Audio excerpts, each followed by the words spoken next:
Praise be to God. Rick, thanks for your time today. So let's talk about where we're at when it comes to Catholics supporting the Second Amendment. What are your thoughts there? Well, first of all, gentlemen, good morning, and I appreciate your time and letting me join you. For those of you that do not know, my name is Rick Barrett, and I am the founder of The Armed Catholic, which you can find at thearmedcatholic.com. And The Armed Catholic is an organization that's dedicated to clearing up misinformation as far as the right to keep and bear arms, our God-given right to protect ourselves. And there's a lot of confusion within the church, and however you want to describe that or the reason for it, it still exists, and it comes from the fact that there is a number of bishops who tend to make statements that that tend to confuse people. They tend to confuse official magisteriums or official positions, official documentation with things on Twitter, where they call for things like gun control or reducing gun violence or any of the buzz terms there. And so to talk about the right that you and I have, which is to protect ourselves and our families and property, the church, if you look at official documents, in no way, shape, or form prohibits one from using firearms as long as you fulfill self-defense requirements. And I think a lot of people have not studied that, which is why the Armed Catholic exists. I'm a United States Concealed Carry Association certified instructor, USCCA. And so the whole point of it is to talk about, listen, within the context of a self-defense situation, you do have the right to use a firearm to protect your family, your property, because nobody has the right. Nobody has the right to take your life. We as Catholics believe from conception to natural death, so nobody has the right to take that from you. So as long as you fulfill the obligations of self-defense, which are laid out in the Catechism and other documents as well, then you are within your right to use firearms. Why do you think some Catholics, it seems to me that many Catholics are more married to their political party than they are to the Catholic faith? And I see that on the right, and I see it on the left. But when it comes to the Second Amendment, it clearly is an issue that goes center-left.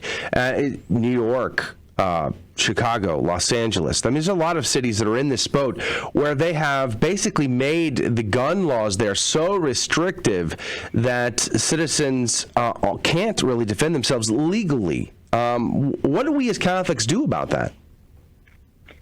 Well, unfortunately, we don't have the right to go against what the law says. We can't say, well, we do have the natural right to do so. And in the end, I try to tell people this all the time. Right now, if you even live in a state like Texas, you got to be careful in Dallas or in El Paso or in places that have more left-leaning district attorneys, because we've seen that even in red states with district attorneys that are leaning left, they will use the full enforcement of law against you.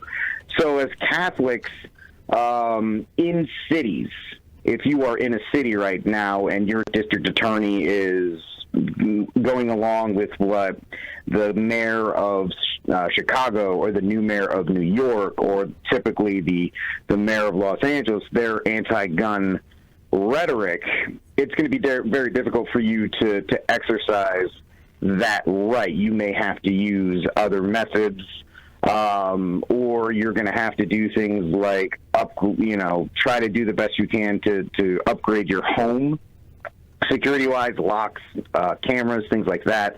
But there's no out clause for us in cities or democratically run states around what they're doing, because we, as Catholics, we're not lawbreakers. We're not any of these other things. However, there is the question of what do you do if somebody breaks into your home? Like, I'm from, originally, my home state's Rhode Island. and they have this thing called duty to retreat, unlike Texas where it's castle doctrine. But in Rhode Island, you must retreat no matter what until such point where you can defend yourself.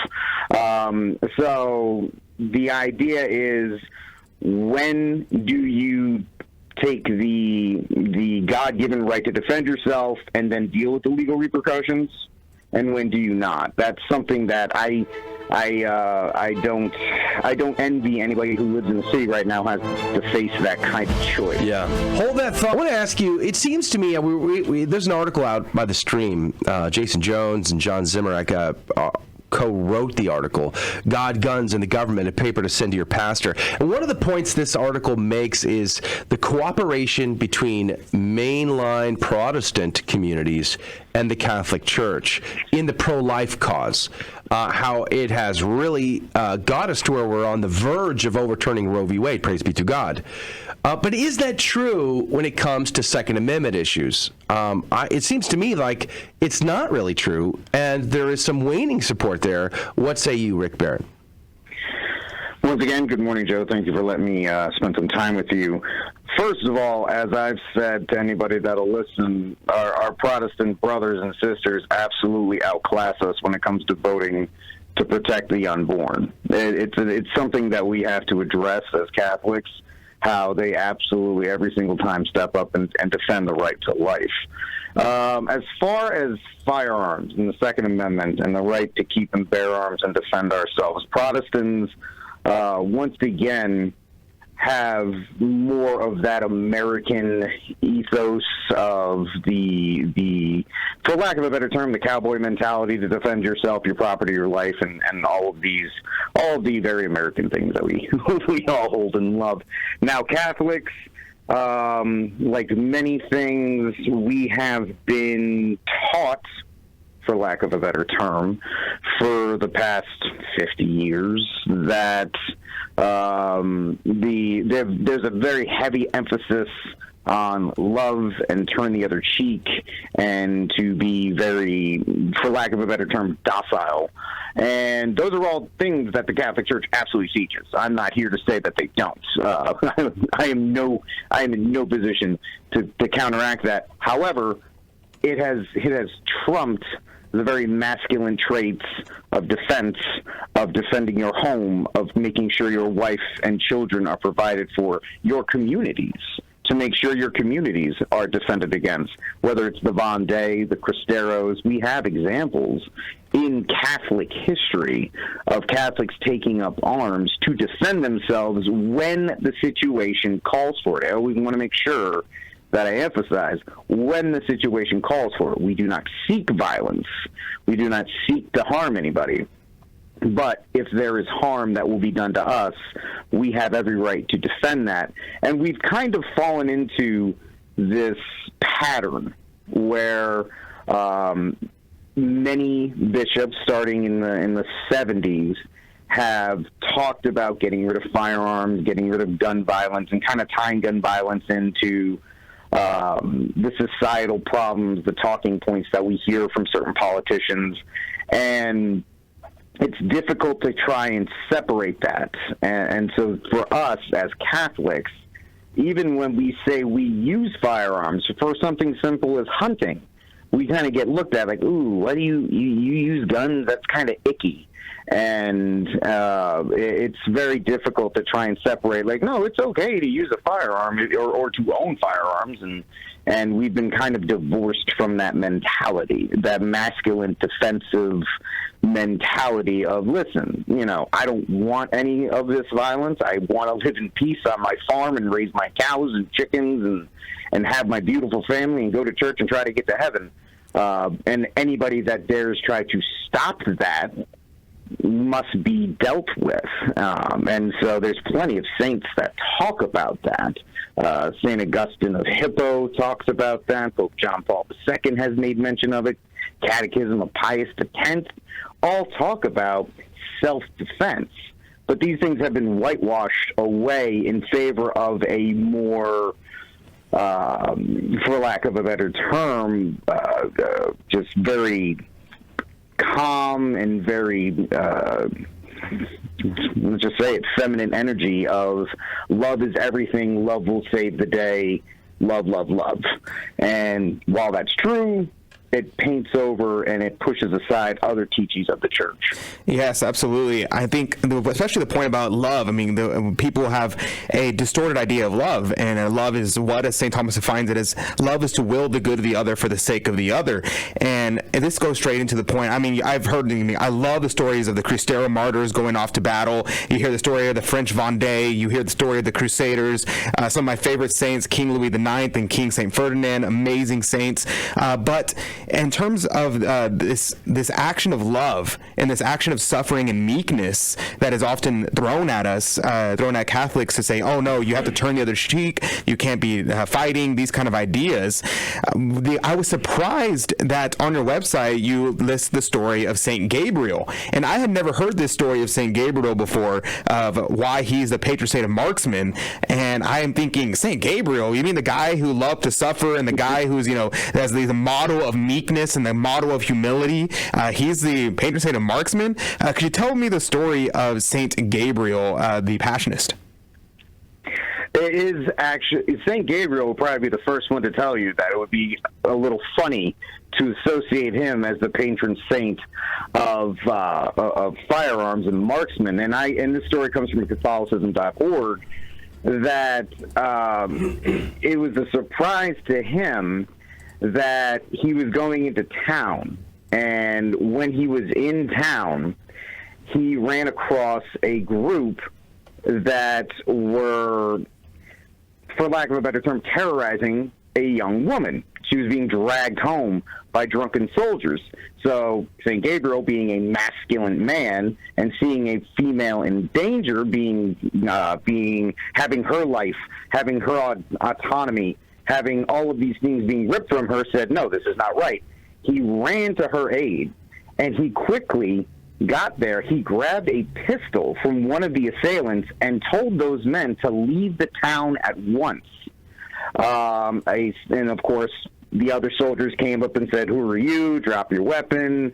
Of course, this became a little funny because the monk saw a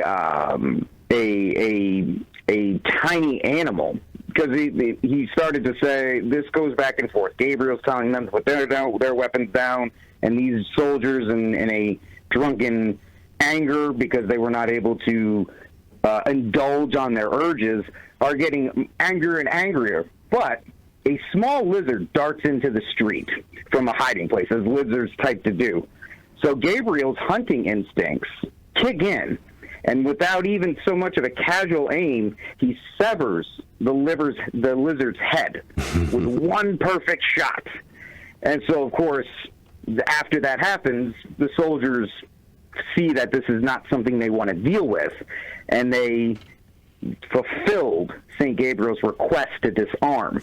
And so that, in the short answer to it, and you can check out the entire story at thearmedcatholic.com, is why St. Gabriel, who would not be the person you would first think of as the patron saint of marksmen, is commonly referred to that, because in a moment of a woman's desperation, he sprang to action, and his instincts kicked in to be a masculine man to defend this woman, and he used a firearm without even a hesitation to do so.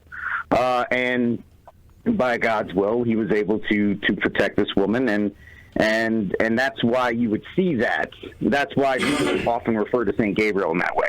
Amen. We just have a couple minutes left in our conversation with the Armed Catholic. Rick Barrett is our guest here. I want to end up with some more of the sort of call to action here. There's an article out I saw in Just the News. 25 states urge Supreme Court to hear case challenging Maryland's strict firearm laws. Maryland, originally a colony that really helped Catholics in many ways. I can't say they're strictly a Catholic colony. They really weren't, but they were founded by semi-Catholics with religious toleration until they were invaded by the Dutch. Anyway, that's another story. The point that I want to make here is they have strict firearm laws in a town, in a state where there are a high percentage of Catholics. What can Catholics do here? Do they lobby their local politicians? Do they go for the federal politicians? What would have the most impact to try to help some of these gun laws in the states Catholics find themselves in? Okay, first thing you want to do is forget federal. Federal is a waste of time. Federal is a fundraising letter that you'll get from your senator. Local. Find a local gun group. First of all, if you were going to go federal level, Gun Owners of America is a great organization to be a part of. I'm a member of it as well. Local gun associations. Here in Texas, we have the Texas Rifle Club. They fight for firearms rights here in the state of Texas. Maryland must have something adjacent to that. Lobby your local politicians. Find if Maryland, I know in Texas we have sheriffs.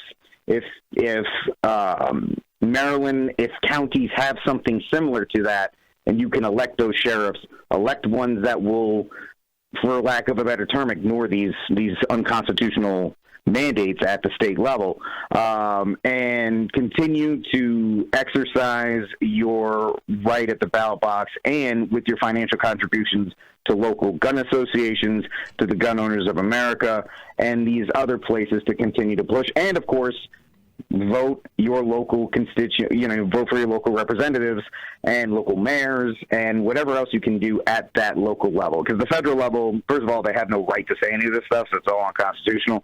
And secondly, the only way that's ever going to change, look at what we've done with abortion in states like Texas, Mississippi, and other places, Missouri. It's all done at the local level.